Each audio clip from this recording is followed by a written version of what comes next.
for the fifth time, I think. But yes, indeed, the question, to make a question is easy, but to understand the influence of the question is something which is imperative.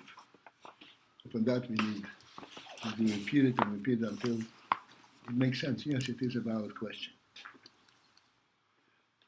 Again, I'm starting from Samach. Umeato, and hence, Meata from now on, meaning once we have explained the Makib, that is Makib HaKorev, Makib HaGorev, Makib HaKlori, before the Tzimtzum, after the Tzimtzum, the whole phenomenon of Makib, that encompasses everything without being contaminated by it, without becoming part of it because it is above it. And this is what gives it its real presence, its real being. Let me put this a little bit. Wait, this is the question you started with, where you said that to understand the inference is important, or this is a different topic? You started out saying, here's a question, to state that is easy, the inference is not so clear. I don't know what the question was, and then we went inside.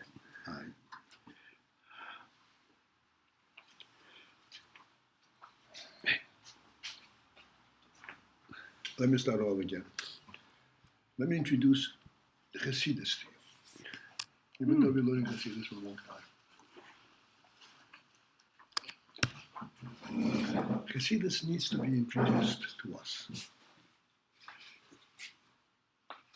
It is perfectly normal. It's a very common process. That which a person encounters first, that becomes the basis for everything else that comes after.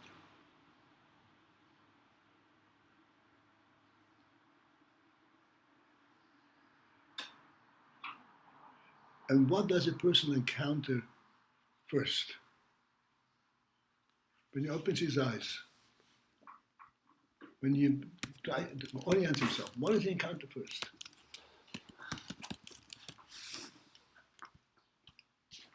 At best, the sky, which is also a physical presence. He encounters it from his physical vantage, because I see it. He does not perceive the sky as being a supreme presence, not part of his world. He perceives it as something which he encounters, which he experiences. He can say, oh, the sky is blue, and it has these qualities. So that's how he perceives it. He perceives everything from the narrow perspective as he sees it. Nothing in his initial perception leads him to a creator. It's there, and that's how I know it.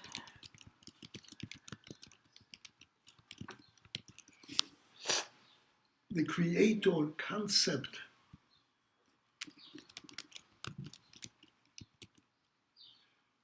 comes not from his perception, not from his experience.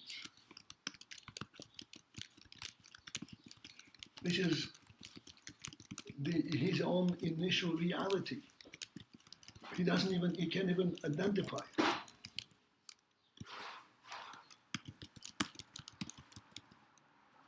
This is why this knowledge is so vulnerable, because he doesn't have a basis for it. I just know it. Vulnerable or invulnerable? Vulnerable. It is vulnerable. And from a worldly perspective, it's vulnerable. Oh yeah? So show me. Prove it. Prove it. That's why prove it is the stupidest statement. But even show me. What are you talking about? I don't see it.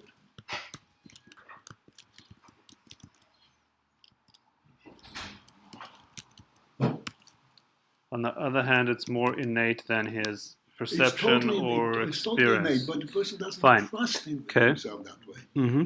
He says, no, it has to be confirmed by worldly experience, which it cannot happen. But this is not worldly presence.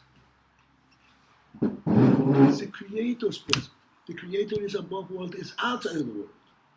He gives it, He allows it to be, and he gives it a Creator's level of presence.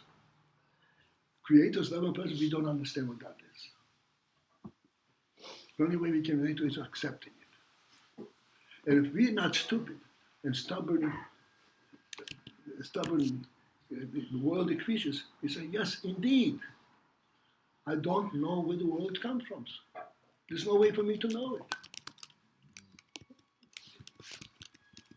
And this is the world I'm going to live in, the world that I cannot fully identify. And I'm going to relate to it that way. This is what Avraham Avinu has introduced to the world. The world was going batty and created all kinds of images. Avraham said, you're completely off the mark. There's a first being which you do not see. You just have to accept. You have to relate to it because you know it innately. Your real knowledge is much deeper in your soul than what you're experiencing. And I'm waking you up. Be your true being. Not the being that you experienced, the being that you were made into being. But how can we? Here's the key. The one who made you is with you all the time. And it is him that you have in mind to serve and to fulfill his wishes, his directives. You're not left floating in nothingness.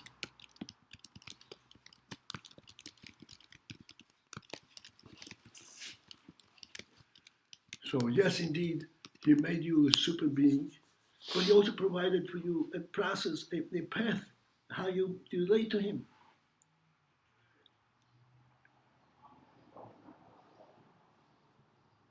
What are the principles that the Rebbe says in the Torah?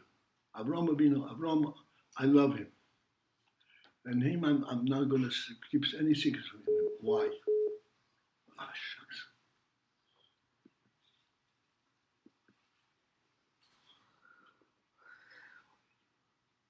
Welcome to IDT Connect. Please enter your conference ID. Welcome. Thank you. You are now entering the conference room. To exit the conference room, press ***. For help, press *9. Participant number 1. What was so special about Avraham Avinu? It says in the Torah, David says, Laman asher yitzave esbonav es beisi Yaakov, because he is going to command and direct his offspring that follow him, b'shom derech Hashem, and they will guard Hashem's path.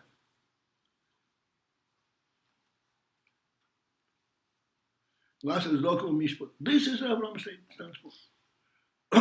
You mean he's not a great engineer? What's a big deal?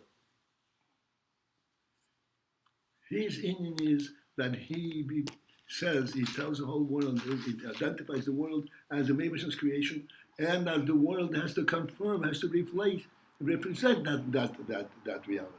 This is what Avraham stands for.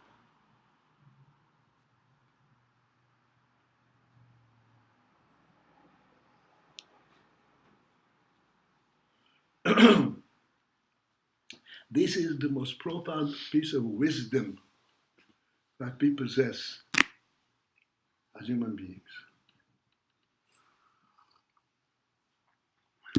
And this is what enables us to live as human beings and to fulfill our mission in life.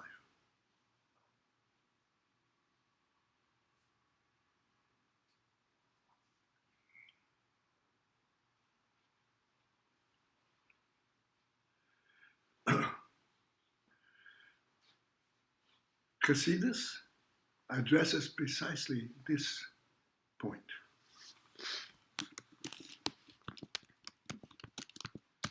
Chassidus says you have a phenomenal quality in yourself, which is literally godly. It's not even worldly.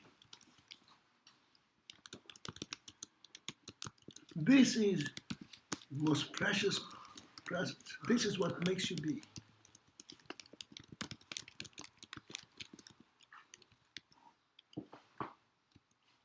And if you relate to that indefinable truth, point, then you are a true presence. From a godly perspective, and your presence cannot dissipate because God Himself has invested Himself in this miracle.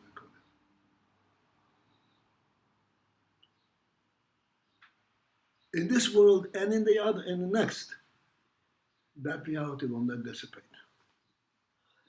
This is who you are.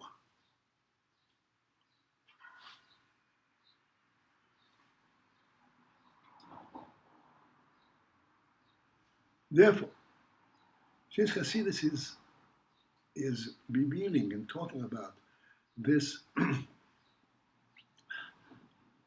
intangible reality,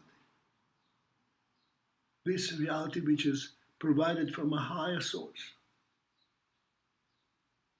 Therefore, when you ask a question, you go right back to the higher source and says, from that perspective, there's a question.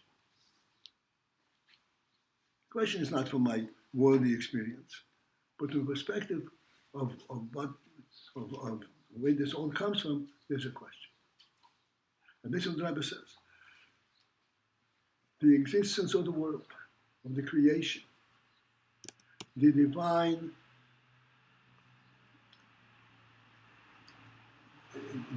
effect upon the world comes in three different stages. Number one, there is a makiv hakloli. Makiv hakloli means, in general, that God wants to reveal Himself. Period. Not in a worldly fashion, not in the world, just that to make it known that He is there. Known to whom? This comes later. He revealed Himself. This is called makiv, as it is, still within the divine reality. Tiri law.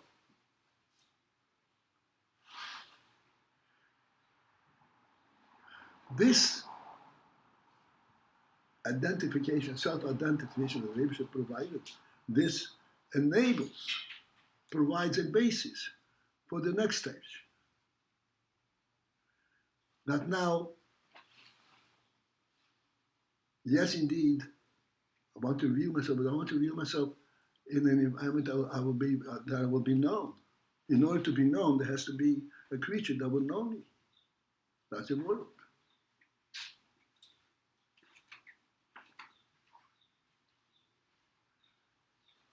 So that this world,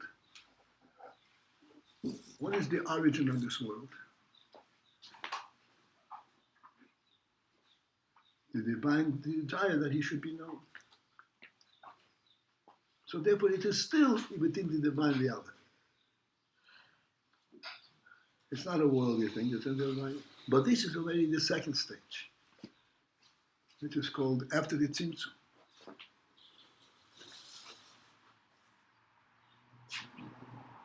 He already allows for being known outside, and this after the tzimtzum this also buttresses the whole existence, but not at the same, not in an initial level, but in a more hands-on level. Initial level was to be revealed. To be revealed, to be known. Forget who the knower is. To be allowed to be known. Forget who the knower is or anything. Just to be known. Not relating to anything. Second is, who could know me? Who could know me? Okay. This is after the tzimtzum. So the Rebbe is asking now okay, this we identified. This is, I said, this can be known to us only if we speak of ourselves from inside outside, from inside out, not from our experience, from our observation.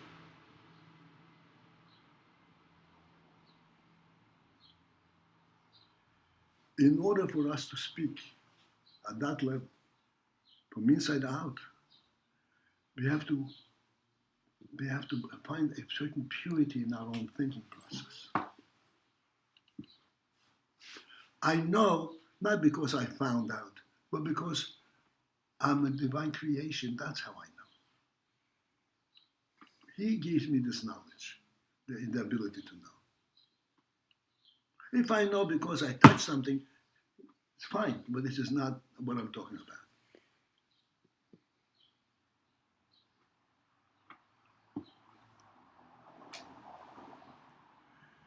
But that knowledge I cannot grasp.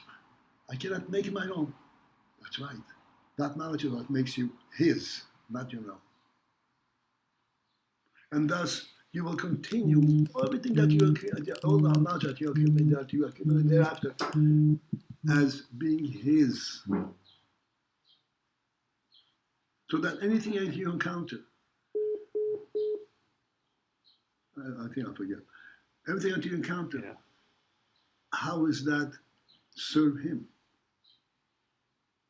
Not how it serves me. This is how we begin the world. Avraham Avinu said to the entire world, our primary reality is to know what is the godly way in life, in the world. We're talking about God. We need we need apples and bread and we need power, whatever we need. No. You're completely off the mark. The primary pursuit should be what is God's will.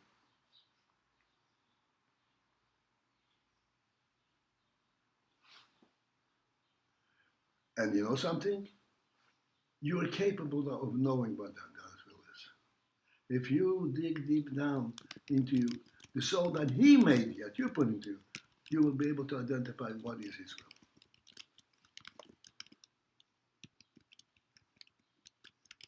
will. His will is identifiable from the perspective of what the soul that He put into you is, as long as you keep it pure. The soul from the soul perspective, not from the worldly experience.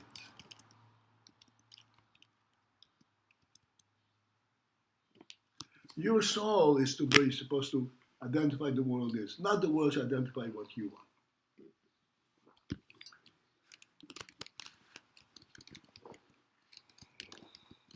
He didn't abandon you into the world. He keeps you in His domain. And you are in the world to fulfill and to carry out His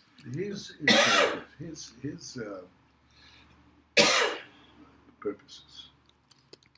That way you are a real presence. And this is what Chassidus is about. So therefore, there is a Makiv, he said Makiv the hero, the Makiv the way he says, but maybe before the world was conceptual altogether.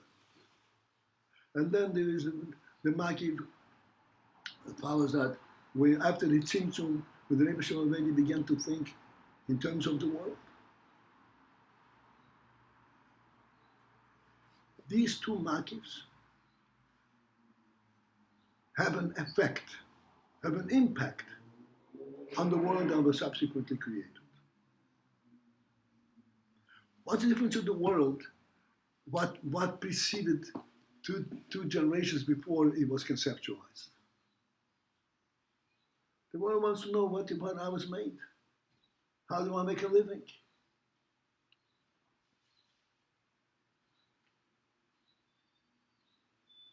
This is what the Rebbe says. No, this is a big mistake. How this world was conceptualized, even before as a world, even the very fact that it was part of the divine will to reveal, all that has an effect on the world. Because if not for that, please understand, without that, there's no reality to the world. It's like building a house without digging down into the foundation, on the surface. We did say, by perception of the world, you will not come to godliness. On the other hand, right here, we are saying godliness is embedded in world. And what's the answer? Perspective, how you see Your it. neshama.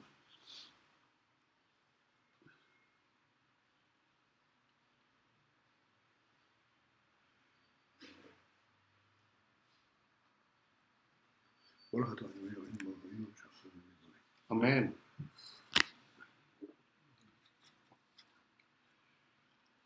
How do we begin to think in those terms? The answer is that yes, indeed, it comes from the neshama. But the neshama has what's called koiches hanefesh. Koiches. Koiches are qualities that, and let's talk about that. I want to pick up this cup. I want to pick up the cup, but the cup doesn't come to me. I tell him all the time, come here, he refuses.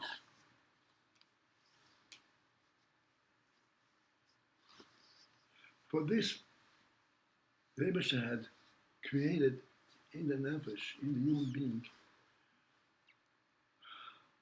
qualities that enable him to go out of himself and reach out into the world and grab things from the world. By looking at it, by wanting it, it's not going to happen. Even though this is what initiates it. But ultimately, it has to come down to a means by which I can actually reach out and touch the world. In other words, I, who am a neshama, now become a worldly presence. But I must not lose myself. Don't not say, since I become worldly, then I'm taking worldly. I'm not worldly. I'm still a neshama. But it's a neshama reaching out into the world. And when I reach out in the world, I don't reach out into the world to become a part of the world. I reach out in the world to bring the world up to my level. That's what it's about. It's a kohan and kohan nefesh.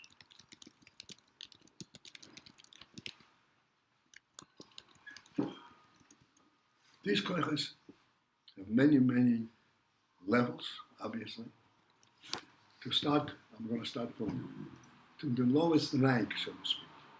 The lowest rank is from the conscious awareness, coming from Chochmah. Where my first awareness is the world. Wait, what happened there?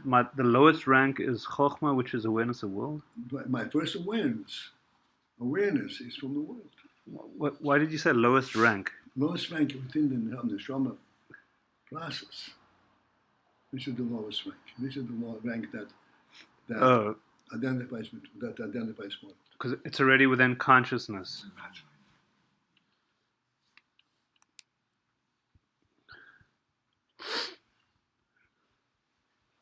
But, and it's translated, as we said many times, Chochmah is translated in sight. But don't say sight is the beginning of your life. No, sight is the lowest level of that. This is how you know the world. But in order to know the world, you have to know that there is a reality behind it. The world didn't come to be because you see it. The world did not come to work to be so that you should see it. It has a message from the Creator.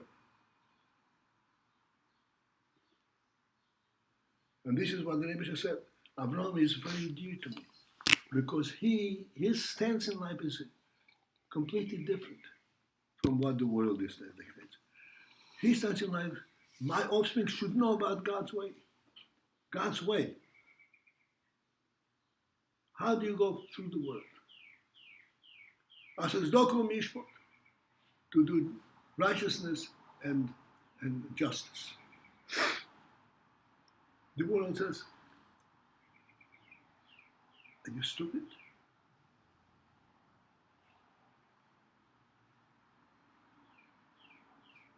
Avraham says,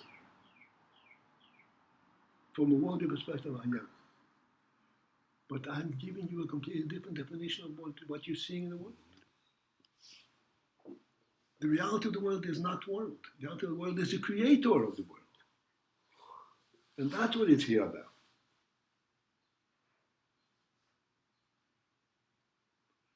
And it took Avraham much effort until people began to listen to him.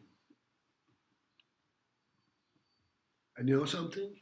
Avraham had a huge entourage coming from idol worshippers who began to follow him around.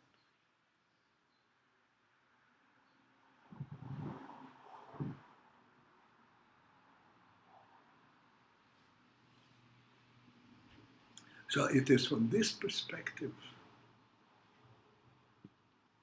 that we are learning Hasidus and we're asking questions in Hasidus. And we are saying, there is the makif, the initial makif of the world that the Rebbe decided to make himself known. Completely distant from world. And yet, it's an important beginning, an important first, that gives the world a substantial presence. If not for that, it's like you said, building a house on flat, on solid ground. There's nothing to it. Every wind will just blow it away.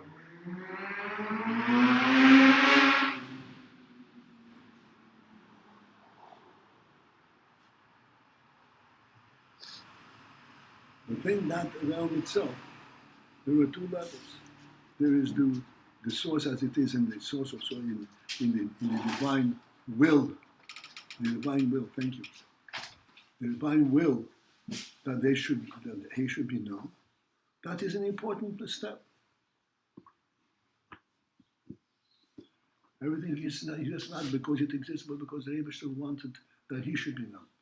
That is what gives it reality. You mean, where does the world come from? Well, when he should be known, he's real. This is what makes the world real. And then in the second stage, that he wanted there should be a world. These are two makifim. Both of these have an effect on the world that came to be.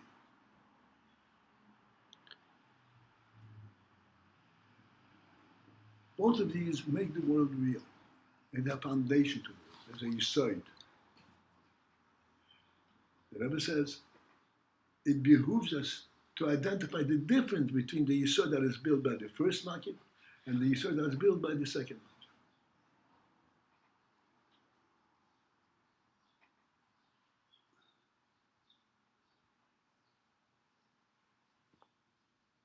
And this is what this summer begins with. Now, once we identify, you have to know what is the difference in terms of the world.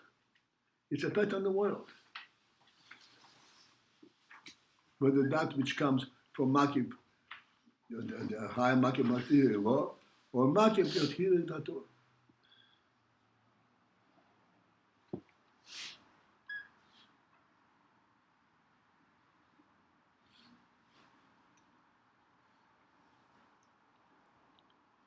So we gave the mishalim for this in our world.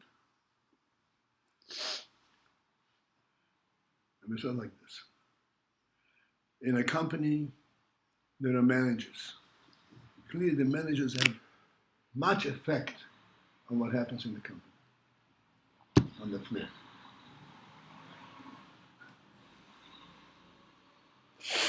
Above these floor managers, there are standoff guide sources, like the officers, like the president. The president of the company is not hands-on, has nothing, no involvement in what happens on the floor.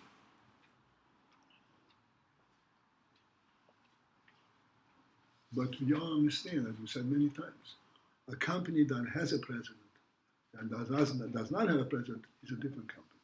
Without a president, the company is lacking something very, very important. But when the president doesn't do anything, he hardly even comes in to see it. But it's important to be a president. And you know something? There is that which is above the president.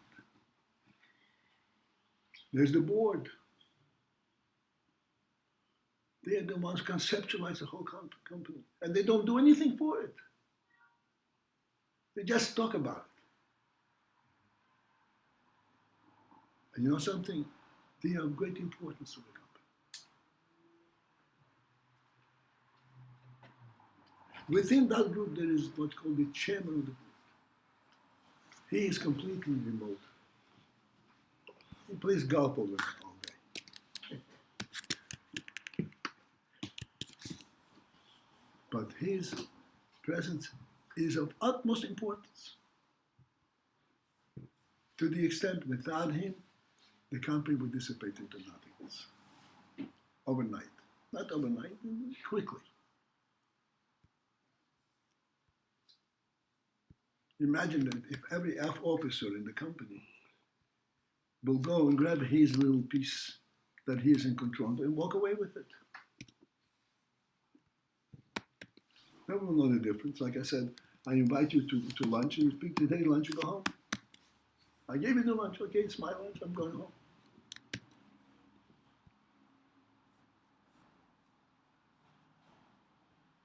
This is what will happen without a chairman of the board.